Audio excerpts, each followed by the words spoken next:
Saludos estudiantes, en esta oportunidad vamos a analizar el tema análisis combinatorio. Principio de la adición. Si un evento A se puede realizar de m maneras diferentes y otro evento B se puede realizar de n maneras diferentes, además, si ocurre uno, no puede ocurrir el otro. Entonces, el evento A o el evento B se realizarán de m más n formas. Es decir, aquí ocurre A o ocurre B. Eventos mutuamente excluyentes. Principio de la multiplicación. Si un evento A se puede realizar de m formas diferentes y luego se puede realizar otro evento B de n formas diferentes, el número total de formas en que puede ocurrir A y B es igual a m por n. Es decir, ambos eventos se realizan en formas consecutivas o simultáneas. Vamos a aclarar cuando estamos en presencia del principio de la adición o el principio de la multiplicación. En la adición, quiero que observes lo siguiente. A o el evento B. Siempre la pregunta va a estar dirigida en ese sentido. A o el evento B. Observa ese conectivo lógico. O A o el evento B. La utilización del conectivo lógico o ya es la condición necesaria y suficiente para estar en presencia del evento de la adición. Eso. Pero además debes entender lo siguiente. La ocurrencia del evento A anula la posibilidad de la ocurrencia del evento B. Es decir, esos dos eventos no pueden ocurrir simultáneamente ni tampoco consecutivamente. Simple y llanamente, la ocurrencia de un evento anula la ocurrencia del otro. De eso se trata. Por eso es que se hablan que sean mutuamente excluyentes. Entonces, pendiente con esas observaciones. Primero, este es un elemento distintivo, el conectivo lógico O. A o B. Para el caso de la multiplicación, observa el conectivo lógico I. A y B. Esto significa que los eventos deben ocurrir. Necesariamente tienen que ocurrir los dos eventos. No importa la forma. Puede ser que sean de forma simultánea, como también pueden ser que sean consecutivos, uno tras del otro. Pero la utilización del conectivo lógico y debe garantizar que los dos eventos deben ocurrir. Deben ocurrir. Entonces, en ese caso tenemos el principio de la multiplicación. Insisto, para el principio de la adición, el conectivo lógico es O, A o B, eventos mutuamente excluyentes. La realización de uno anula al otro. Para el principio de la multiplicación, el conectivo lógico es I. Eso debe garantizar que los dos eventos deben ocurrir. La forma no importa, bien sean simultáneos o uno tras de otro, pero se debe garantizar la ocurrencia de los dos eventos. Y eso es el principio de la multiplicación. Entonces, pendiente con esas dos características fundamentales, yo diría esenciales y notables.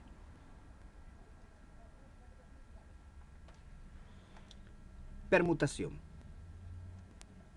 Es un arreglo u ordenamiento que se pueden formar con todos los elementos disponibles del conjunto de referencia. Eso es un detalle de vital importancia. Los arreglos que yo voy a formar deben ser dispuestos con todos los elementos que tenga del conjunto de referencia. Todos, escucha bien, todos entran en la formación de ese arreglo de mi interés. En ese sentido, la permutación se clasifica en tres. Pero básicamente la distintiva aquí es la circular. Veamos cómo es una permutación circular.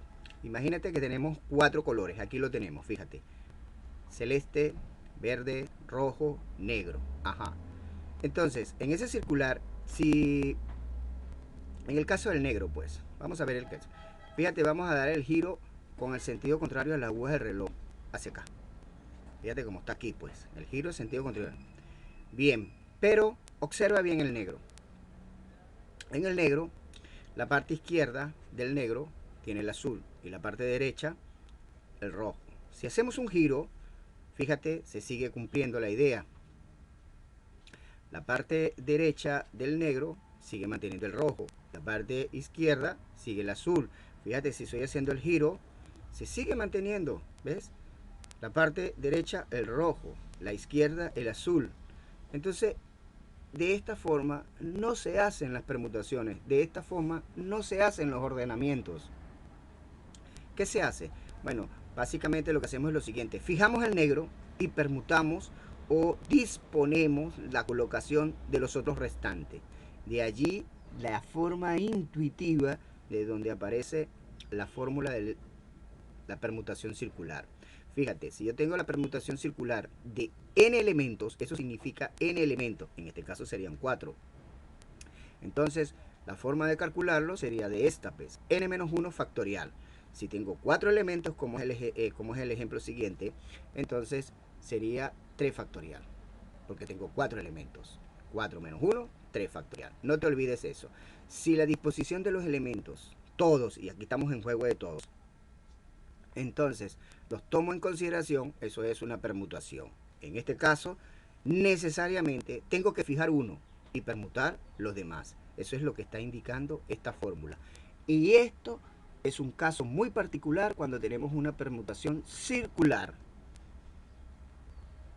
Ahora bien, si las permutaciones no son circulares, necesariamente son lineales. Así de sencillo. Uno lo que tiene es que garantizar que la permutación no es circular. Si es circular, aplico esta fórmula. Si no es circular, pues sencillamente de frente es lineal. Y la permutación de n elementos es simplemente n factorial. Solo en el caso de la circular es n-1. Para las permutaciones con elementos repetidos, es esta la fórmula. Bueno, es bueno que te vayas familiarizando, aun cuando en este curso no vamos a tratar arreglos repetidos. Todos los arreglos que se van a analizar en este curso o se van a desarrollar en este curso van a ser arreglos diferentes. Ese es el objetivo de este curso, estudiar arreglos diferentes. Pero vuelvo e insisto, ten presente de que esta fórmula existe y que debemos estudiarla en algún momento, sobre todo para los exámenes de admisión. Hay que ir preparado, hay que estudiarla. Aun cuando no la analicemos en este curso por razones de tiempo, queda pendiente esa tarea intelectual para ustedes, estudiantes. Variación. Se llama variaciones ordinarias de m elementos tomados de n en n. Pendiente con esto. Tomados de n en m a los distintos grupos formados con n elementos, los cuales se consideran que los grupos n no entran todos los elementos. Fíjate que aquí ya tenemos un elemento distintivo con respecto a la permutación. En el caso de la permutación, yo tenía disponible tantos elementos y todos los elementos tendrían que entrar en juego para la formación de los arreglos que deseo hacer. En el caso de la variación no es así. En el caso de la variación yo tengo una disponibilidad de elementos, en este caso es m, y deseo formar grupos, pero los grupos que voy a formar no van a ser que los voy a incluir a todos los disponibles, sino aparte de ellos. Repito, aparte de ellos.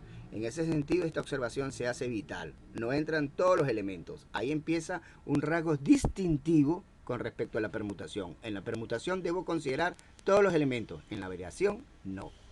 Pero además de ello, observa, quiero que veas lo siguiente. Fíjate cómo está la disposición de estos números. 1, 2, 3. Ajá. Si lo colocamos de esta forma, esta es la disposición original. Yo te digo, bueno, ¿cuánto es ese número? Ese número es 123. Ahora, cambiemos la disposición de los números. Es decir, la colocación de los dígitos ahora va a ser diferente. No estoy cambiando los dígitos. Simplemente estoy variando su colocación, su disposición. Son los mismos. Mira, el 3 aparece aquí. El 2 está allá arriba también. Y el 1 también. Pero esta disposición, contraria a la anterior, indica que el número 321 es diferente a 123. Es decir, la información cambia dependiendo de la disposición o la colocación de los números. Entonces sí importa el orden. El orden tiene influencia. En las variaciones eso es de vital importancia, el orden. Y como hemos venido repitiendo en la lámina anterior, no se repiten elementos. Para el desarrollo de este curso nos vamos a estudiar arreglos repetidos, simplemente arreglos diferentes. Las fórmulas que hacemos esto nos indican resultados de arreglos diferentes. Pendiente con eso, pues. Fíjate que podemos leer de esta manera: la variación de m elementos disponibles con n grupos que voy a formar. Este sería su fórmula. Un cociente donde los m elementos disponibles aparece como numerador y como denominador va a ser la resta de los m elementos disponibles menos los n elementos que voy a formar, los grupos con que se van a formar. Y como siempre, esta es la fórmula de la variación para elementos repetidos. Fíjate, es bueno que la tengas pendiente y queda el compromiso de estudiarla. Combinación. Se llaman combinaciones de m elementos tomados de n en n a los distintos grupos formados con los n elementos, las cuales se consideran que los grupos n, primero, no entran todos los elementos. Bueno, es muy parecido a la variación, profesor. Claro, es muy parecido a la variación. No entran todos los elementos, porque yo voy a tener m elementos disponibles. Ese es mi conjunto de referencia. Pero yo deseo formar arreglos, grupos de n, fíjate, de n en n. Ya. Pero ese n, tal como se indica aquí en esta observación, va a ser menor que los elementos disponibles. Recuerda, cuando tomo todos los elementos disponibles, eso significa una permutación. Pero bueno, es muy parecida a la variación, profe. Sí, pero quiero que veas lo siguiente. Imagínate que yo tengo las siguientes personas: Pedro, José y Bexa. Tengo a 3 personas y deseo formar 2 grupos. Fíjate, ¿cuáles son los elementos disponibles? Pedro, José y Bexa. 3 tengo disponibles. Y los grupos que voy a formar, de 2. Ya. Los grupos, el número de grupos es menor que los elementos disponibles. De eso se trata. Eso es lo que significa no entran todos los elementos. Ahora, fíjate, como voy a formar grupos de 2, escojo a Pedro y Bexa, que van a hacer las mismas funciones. No hay un orden de jerarquía allí. Las tareas no van a ser diferentes para cada uno de ellos. Las tareas son iguales. Entonces, Pedro y Bexa forman un grupo. De igual manera podría ser Bexa y Pedro, de igualito. Da igual como lo consideres. Pedro y Bexa y Pedro, pues es igual, pues. Van a realizar tareas de las mismas funciones. ¿Entiendes? Entonces, da igual como los selecciones, porque va a ser el mismo grupo. De eso se trata. Entonces, lo que quiero indicar allí que el orden de cómo lo estás seleccionando no importa, no interesa. No importa el orden. No es así con la variación. En la variación sí importaba el orden. Y seguimos insistiendo esto, no se repiten los elementos. El estudio y el desarrollo de este curso es para la formación de arreglos diferentes. Todas las fórmulas que estamos aquí analizando son para arreglos diferentes. No te olvides de eso. Por lo tanto, esta es la fórmula que vamos a hacer. Combinación de m elementos disponibles con la formación de n grupos. Es un cociente, date cuenta, es un cociente muy parecido a la variación, pero en su parte numerador tenemos m elementos disponibles, tal como en la variación, pero acá empieza la diferencia en su denominador, porque voy a hacer una multiplicación de los n, que son los grupos que voy a formar, los n factorial, por la resta de los m elementos disponibles menos los n, los que voy a formar, el factorial. Este es su fórmula. También conocido en el análisis combinatorio como el número combinatorio. Puede ser expresado de esta manera. Pero para el desarrollo de este curso, simple y llanamente vamos a escoger este formato de presentación, que nos parece que es bastante, digamos, bastante ilustrativo para fijar los conocimientos. Bien, En la próxima clase seguiremos el mismo tema, pero con ejercicios aplicativos. Hasta luego y se les aprecia de la distancia.